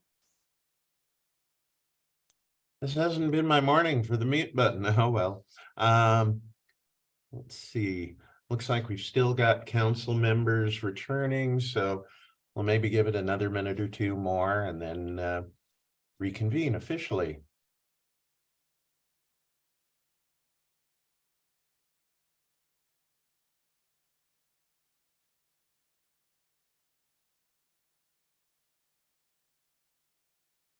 Okay, 1, 2, 3, 4.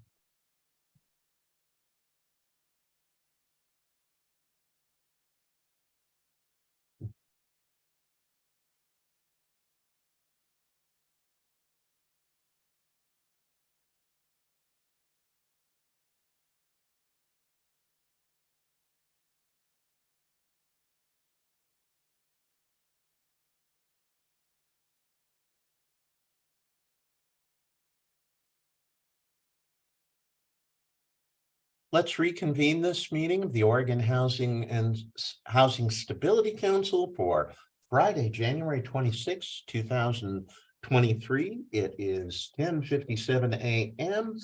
and we move on to approval of the consent calendar. And I believe is Kim Freeman going to lead us through that discussion? Good morning, Chair Hall. It is Kim Freeman, Assistant Director to Homeownership Programs, Council members, and Executive Director Bell. I am here for approval for the consent calendar today, which is on page 21. We currently have 4 Oregon bond residential loans for approval for you, and they were in your packet to review. I can share a little bit of demographic information about each one of the files. Property number 1 is for a veteran, so we're always pleased to be able to serve our veterans. No demographic information was shared on this file. File number 2, we have 1 borrower whom has identified as white, and borrower number 2 has selected an unknown. Borrower number 3 have both identified as Hispanic. Borrower number 4 has identified as white. And also for the record, we do review demographic information that is submitted on the mortgage loan application, along with a demographic form that we created and implemented in late 21 and all through 2022, asking for the demographic information to be shared with us so we can ensure that we are assisting Oregonians, one, across the state, and expanding our services. And I will report more on how we're doing with that particular additional report or form that we've been asked to utilize with our mortgage files next month, because I think we'll have some very telling information to share. And with that, I'm happy to answer any questions. Council, any questions for Kim? Comments, feedback? All right, then I would be ready to entertain a motion to approve these 4 projects which make up our consent calendar. So moved. Is there a second, please? Don't be shy. Just I'll need one second. of you. Okay. Okay, great. And now a roll call, please. Thank you, Chair Hall. Councilmember DeFontorum. Yes. Councilmember Farrell. Yes. Chair Hall. Yes. Councilmember Lee. Councilmember Mena. Yes. Councilmember Sandoval. Yes. Thank you. Motion passes. Thank you all. And now we're at homeownership market cost offset fund presentation. Great, thank you. I'm just gonna share my screen. One moment. Okay, good afternoon, Chair Hall, council members, and Director Bell. My name is Talia Concrevis. I use she, her pronouns, and I'm an operation and policy analyst within the homeownership division. I am back today to share an update about the homeownership market cost offset fund that was approved by council back in August. So as a reminder, we allocated $6.5 million in general funds to offset increased costs for the LIFT homeownership projects that received a reservation of funds prior to 2022. The funds will be invested as grants that add 1 extra year to the project's affordability term. And this is the first time the homeownership division has offered such support. So we modeled it after the Affordable Rental Housing Market Cost Offset Fund. And currently we only have funds to make this a one-time occurrence. We accepted applications for about a month starting at the end of September, and we announced the homeownership market cost offset fund broadly and also directly to the 22 projects that were eligible. Since 9 of the projects were near complete, we didn't expect them to supply, so that left us with a pool of about 13 projects. Here are some of the application statistics, which seem telling for what other developers may be facing out there. We received 10 applications from 6 organizations. Total requests amounted to over 14 million and ranged from 36,000 to over 4 million. Applicants experienced an average increase of 21% in project costs, and cost increases were primarily due to material and labor costs increases. Habitat Humanity affiliates represented 7 of the 10 applicants, and their model is typically they usually utilize volunteer labor. And because of the COVID-19 pandemic, they had to hire contractors to do this work. So that also increased a lot of the labor costs that you're seeing here. In addition to hard cost increases, many applicants face the necessity of providing deeper subsidy in the homes due to increased mortgage interest rates. So this increases project costs immensely. Due to these increases, the median cost to build each home went from just over $2,700,000 to nearly $350,000. So we reviewed all the applications. They all were able to substantiate their cost increases. And with that, we committed to funding all the applicants. But due to funding constraints, we settled on an allocation strategy of the lesser of the applicants' request, or 13% of the total project cost. While there were many ways to slice this pie, we believe that this represents an equitable approach to distributing the funds.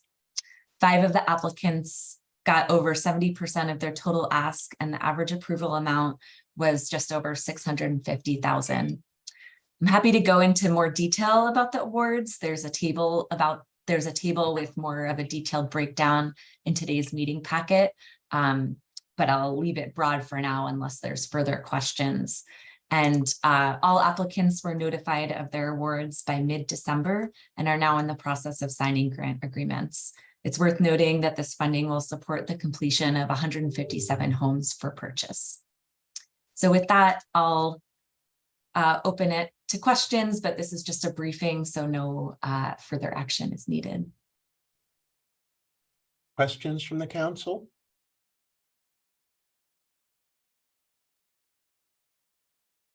Okay, I'm not seeing any hands raised, so thank you very much for the information.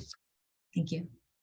I believe this concludes the homeownership division's portion of the agenda, and we move along to government relations. Good afternoon, Chair Hall, Executive Director Bell, members of the council. For the record, my name is Nicole Sting. I use she, her pronouns, and I'm the Assistant Director of Government Relations here at OHCS. It's good to see you all today. I planned to say good afternoon, but I'd love to see a quick agenda here. I'm joined today by JC Davis to discuss the adoption of administrative rules based on revised legal understanding that have prompted us to bring forward retroactive approval of OHCS rules. Within the memo in your council packet, we detail that both the revised understanding as well as the administrative rules we're bringing forward. And Ms. Davis will discuss these rules and how legislation informed, and how council input is informing upcoming legislation. Without further ado, I'll pass things over to Ms. Davis. Thank you, Nicole. Good afternoon, Chair Hall, council members, Executive Director Bell, all of the colleagues and those in virtual attendance. As mentioned, my name is JC Davis and I use a she, her pronoun. And I serve as the Administrative Rule and Legislative Coordinator here at Oregon Housing and Community Services. Now, as Assistant Director Sting mentioned, over the last few months, our rulemaking process at Oregon Housing has evolved to include an interpretation of the Oregon Revised Statute 456555, and I'm specifically talking about subsection 5, to require all housing programs administrative rules to be approved and disapproved here at the Housing Stability Council. Now, this is part of a conversation that we brought to council last year back in May, and also during the summer retreat. And I've really appreciated working closely with Councilmember Sandoval as we understand the best desired use of the council's expertise, but also understand there's time and capacity as well that needs to be factored in. Now, all of this is cultivated into the drafting of the key provisions in the legislative concept 550 that we hope to be presenting in the next legislative session. Now, we are working on those long-term solutions to help streamline the rulemaking process and better integrate the program developments. And LC 550 will allow for council feedback during the incorporated time where program framework approval is made, and allowing us to use that to trickle down and impact the ultimate rules that are drafted to support the program designs. There is a redundancy with the requested approval for rule changes in order to implement the changes that council has already approved in the framework for the rules. OHCS will keep you updated in the upcoming legislative session, of course, about the progress of this LC. But until then, however, until the statute changes, OHCS will need to record your approval for the agency's rules going forward. And that is both for temporary and permanent rule filings. Now, in today's council memo starting on page 25, I've listed out the 65 divisions of administrative rule that are included in chapter 813. And that's where our rules live. And 53 specifically are called out today for your review and approval. Now, there were 9 that were not included because they already have your recorded approval recently. And also there's 3 divisions that I did not include because those are currently being drafted as brand new additions to our divisions. And so there's nothing there yet to codify. Now, this approval is intended to serve on the record to support for future legal sufficiencies, and nothing has really changed within the established rules that you're approving today. So pending any questions that you all may have, I'd like to request the approval of the motion on page of the motion to approve the 53 divisions of the Oregon Administrative Rule Chapter 813 listed on page 26 of your packet today.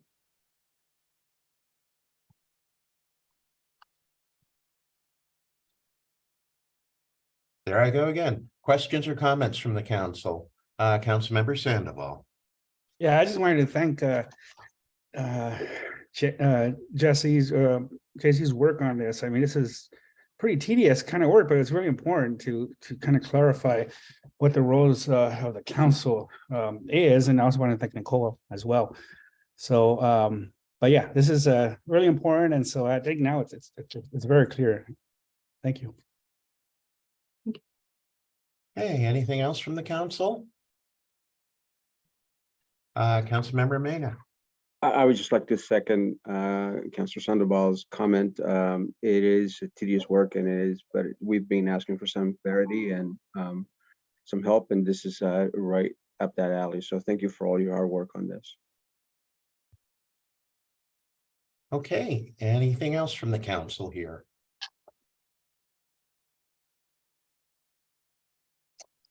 If not, I would entertain the motion to approve these or adopt these administrative rules as presented to us. So moved. Thank you. Second, please. Second. Okay, roll call, please now. Thank you, Chair Hall. Councilmember DeFantorum. Yes. Councilmember Farrell. Yes.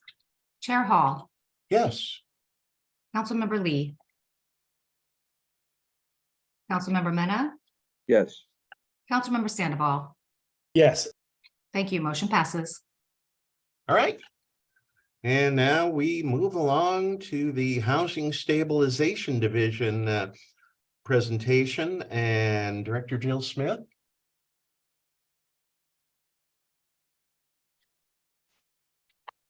Hello, good Is it still morning? I think it is. Good Yeah, morning. it is. We're ahead of schedule today. Yeah, Um, rare but pleasant occurrence. Yes, it's great. I am Director of Housing Stabilization, Jill Smith. I use she, her pronouns.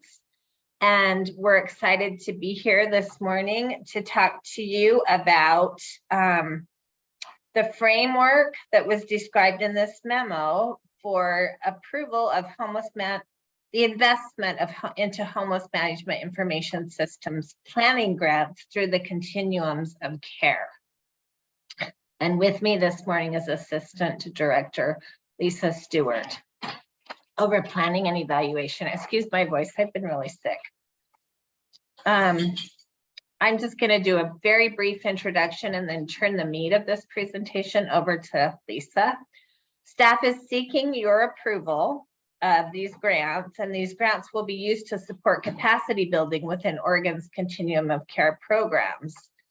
The continuums, or COCs as they're often referred to, are required by HUD and are the main recipients of federal funding to end homelessness. This is the first time the Housing Stabilization Division is funding the COCs, and hopefully the first of many. It's essential that we leverage federal and local investments within our own state, and that we have a solid understanding of the statewide homeless trends and the ability to evaluate outcomes and the performance of state-funded interventions to end homelessness. Furthermore, we seek to build a data system that could help with statewide decision-making and analysis in partnership with the Oregon Health Authority, DHS, and other state and agencies that assist the same folks. And I want to turn the time over to Assistant Director Stewart to help you better understand our investment in this system and what we're hoping to achieve with this strategy. Assistant Director. Thank you. Good morning, all. For the record, my name is Lisa Stewart, and I use she, her pronouns. And I'd like to share some information about Continuum of Care and our partnership. The Housing and Community Services has long recognized the valuable partnership with the 8 continuums of care that are in the state of Oregon. The COCs cover all geographic regions in the state. Oregon has 8 continuum of care. 7 are comprised of 1 to 3 contiguous counties, and the 8th is called the Balance of State, which includes 28 counties, which are shown in green on the map.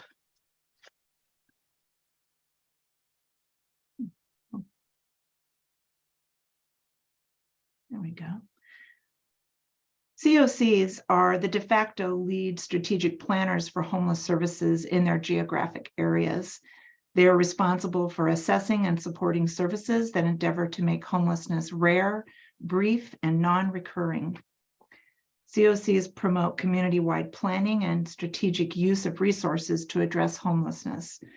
They improve coordination and integration with mainstream resources and other programs targeted to people experiencing homelessness, which includes coordinated entry systems, which screen and prioritize people experiencing homelessness for referral to supportive housing programs and other services.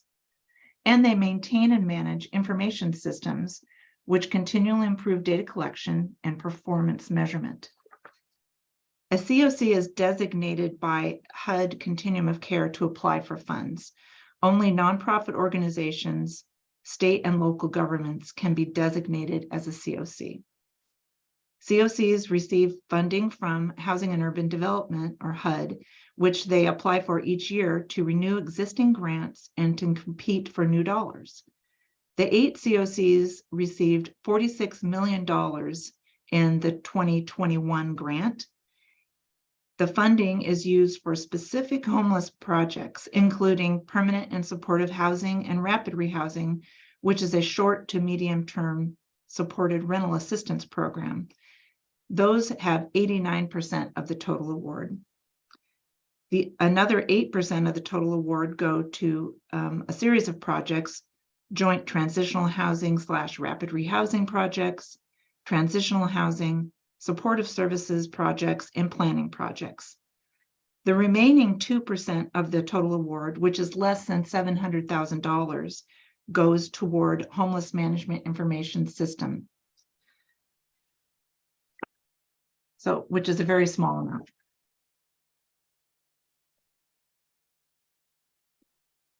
The Homeless Management Information Systems, or HMIS, is the tool used to collect client-level data on services and events, which are the provision of shelter or housing and other supportive services to homeless individuals and families, as well as persons at risk of homelessness, such as those facing eviction or housing instability. HUD, the VA, SAMHSA PATH programs, FISB, which is Family Youth Services Bureau, Runaway and Homeless Youth Programs, and Oregon Housing and Community Services require the use of HMIS. HMIS supports community action agencies as well as our new culturally specific partners. There are 3 HMIS implementations in the state. The Northwest Social Services Connections in the Tri-County metro area supports 3 COCs. Lane County's HMIS supports 1 COC, and the Oregon Multi-Continuum supports the other 4 COCs. The state is in a unique position to understand and address homelessness from a statewide perspective. COCs currently share tables of their data from their homeless management information systems with OHCS, which is used to better inform homeless policy and decision-making. By the end of this year, COCs will be able to export their HMIS data into the OHCS HMIS data lake, which is similar to a data warehouse in that data from 2 or more sources is merged into one data set. Research activities using these data will include evaluating equitable distribution of services and performance outcomes in historically marginalized populations in Oregon, identifying service gaps in regions and populations, evaluating state-funded interventions based on performance outcome data by location and population, system modeling for future investments, and identifying the homelessness inflow and outflow patterns for more precise intervention strategies for specific population groups and regions.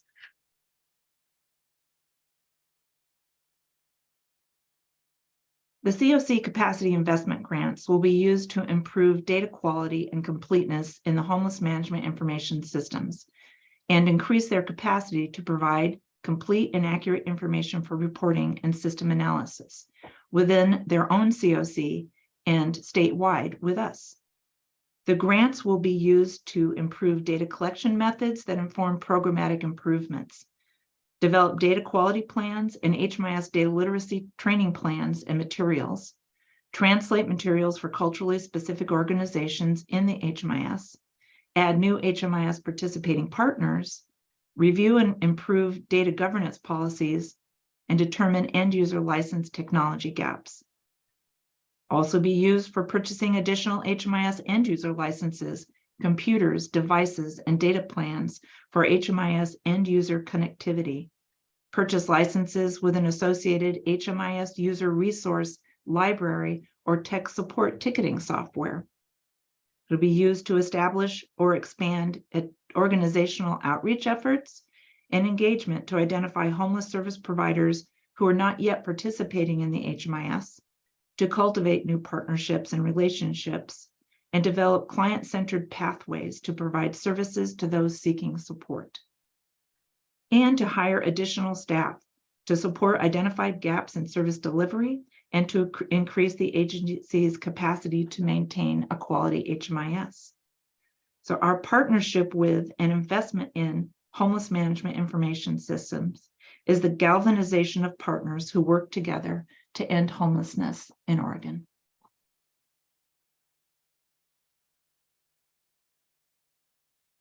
We welcome your questions.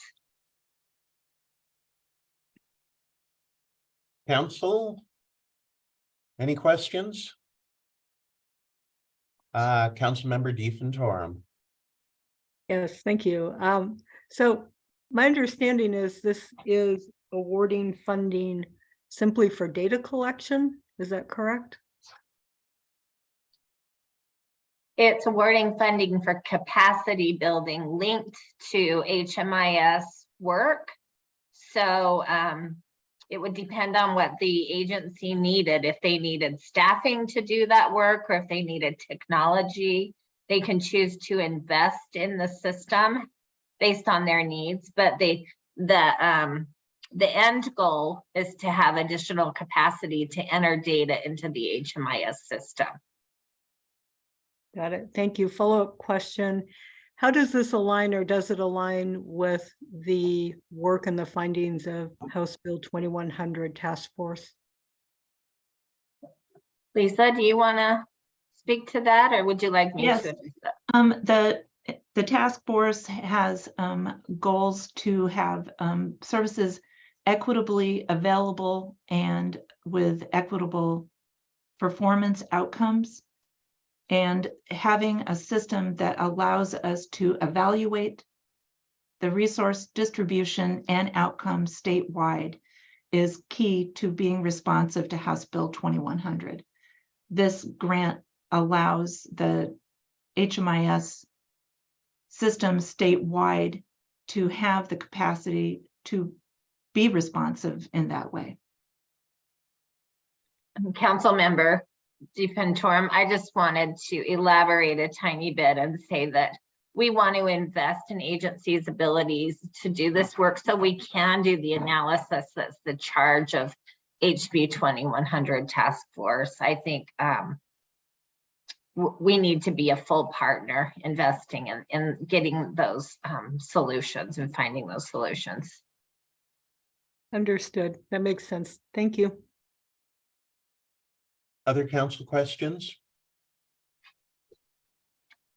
Well, I don't have a question specifically, but a comment. I think this is an excellent initiative. You know, Lincoln County is part of the balance of state continuum of care. And I know that adequacy of resources is always a challenge in conducting the point in time count. So I welcome this and I hope to see it make a positive difference. Thank you so much. We appreciate the support. Any other council feedback? Well, if not, we'll say thank you. And Director Bell, we're at the conclusion of our agenda and quite a bit ahead of schedule. Do you have any final words of wisdom for us? Excuse me, Chair Hall, I do believe this is an approval item. So we do you're need a right. motion and a second, and then to Oh, vote. thanks for catching that. All righty, would someone like to make the motion to moved. approve this? Okay, thank you, Councilmember Mena. Second, Councilmember Sandoval, and a roll call. Thank you, Chair Hall. Councilmember DeFentorum, Yes. Councilmember Farrell, Yes. Chair Hall, Yes. Councilmember Lee, Councilmember Mena, Yes. Councilmember Sandoval. Yes. Thank you. Motion passes. Well, thank you, everybody. And now we're at the end of the agenda. I was jumping the gun a little bit for that. I apologize. Director Bell, any final words of wisdom? Yeah, no final words, Chair Hall, other than just continue appreciation of the council and for all the folks that continue to participate and offer perspective and feedback. We have our noted action items at the direction of the council for the February meeting. And so if something shifts or evolves as we prepare for that, we're happy to receive that feedback. But that's it from my end. Okay, yeah, we had a little bit of a slowdown in agenda items this month, but to me, that means instead of going 110 miles an hour, we only went 70 miles an hour for this month. But lots of great information, lots of valuable decisions. So thank you all on my behalf. And until February, we're in adjournment. Bye.